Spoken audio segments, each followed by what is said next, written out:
perubahan sikap.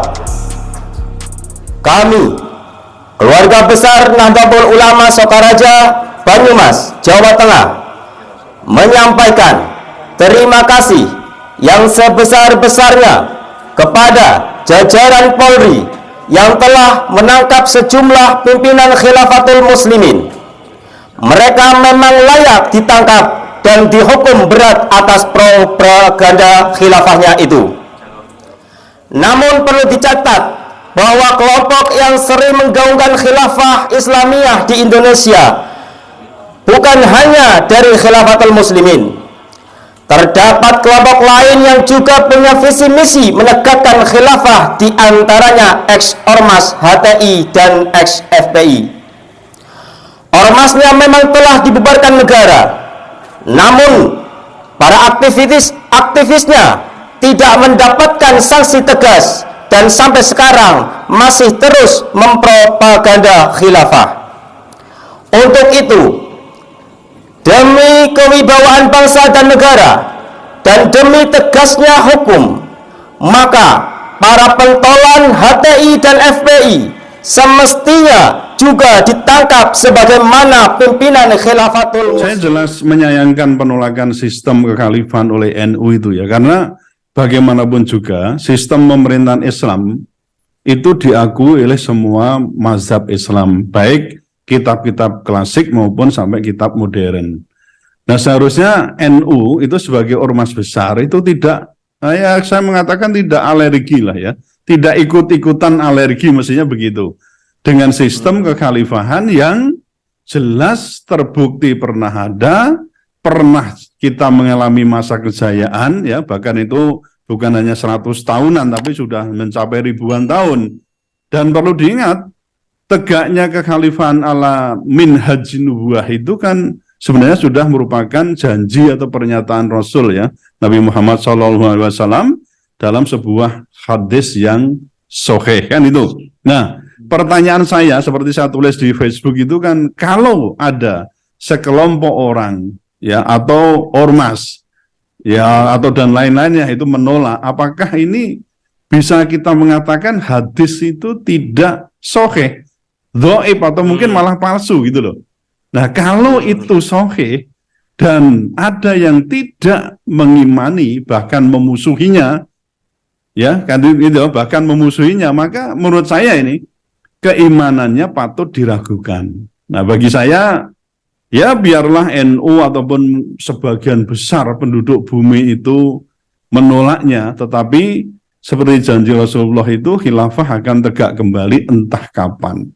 Ya, kalau kita kan ada ungkapan yang saya kira patut untuk kita renungkan yang berbunyi begini, mereka bisa saja ya merusak bunga di taman, tapi mereka tidak bisa menghalangi musim semi itu tiba. Nah, kemudian yang terkait dengan piagam PBB itu, Mas, memang ya, dapat saja ya piagam PBB atau mungkin juga konvensi-konvensi traktat ya sifatnya internasional itu menjadi rujukan dalam pembuatan hukum nasional kan begitu. Tapi bukan hukum Islam gitu loh.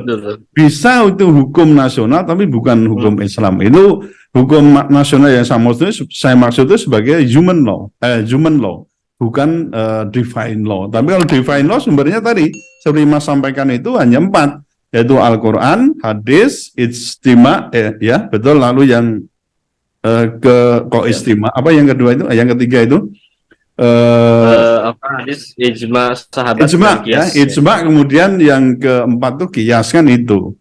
Nah, jadi piagam PBB itu kalau menurut saya kan bukan termasuk keempatnya itu. Bahkan kalau kita lihat untuk sumber hukum nasional kita ya, atau jenis hukum nasional kita kembali ke undang-undang tentang peraturan perundang-undangan, yaitu di Undang-Undang Nomor 12 Tahun 2011 itu. Nah, itu kalau kita dasarkan pada soal bagaimana Muslim itu menggunakan sumber hukum, kalau kita kembali ada 4 itu. Jadi piagam PBB itu bisa kita pakai sebagai rujukan, tapi hukum nasional, bukan hukum agama. NU itu kan ormas terbesar ya di Indonesia, yang notabene-nya bisa dipastikan ini ya, sebagian besar atau mungkin malah semua kadernya itu kan beragama Islam. Betul kan? Betul. Nah, jika pimpinan NU itu menyatakan penolakannya terhadap sistem kekhalifahan, bagaimana dengan anak-anak ideologisnya? Kan begitu.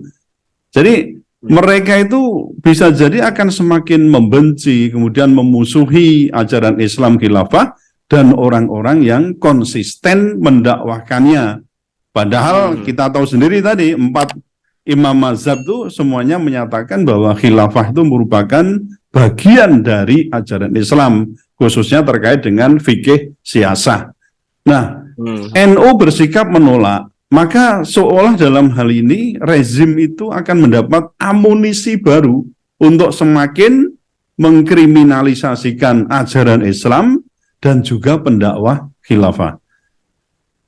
Nah, khilafah itu kemudian ini akhirnya nanti begini Mas, yang saya khawatirkan itu akan ditempatkan sebagai ideologi yang dikatakan ideologi terlarang seperti ateisme, komunisme, serta marxisme, leninisme.